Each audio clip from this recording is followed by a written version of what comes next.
আসসালামু আলাইকুম, good time to all of you. How are you all? Welcome back to Habib English Academy. আমার যাওয়া উচিত, তাদের যাওয়া উচিত, তাদের খেলা উচিত, তাদের পড়া উচিত, এই ধরনের বাক্য খুব সহজে একটি স্ট্রাকচারের মাধ্যমে আপনারা ইংরেজি করতে পারবেন। স্ট্রাকচারটি হলো সাবজেক্ট প্লাস শুড প্লাস ভার্বের প্রেজেন্ট ফর্ম।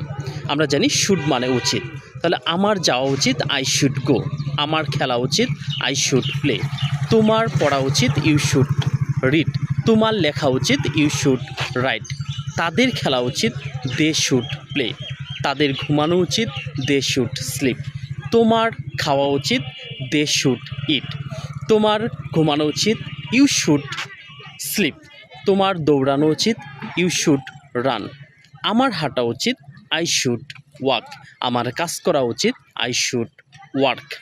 সো এইভাবেই আপনারা খুব সহজে বাংলা বাক্যগুলোকে ইংরেজিতে রূপান্তর করতে পারবেন। No more today. আল্লাহ হাফেজ।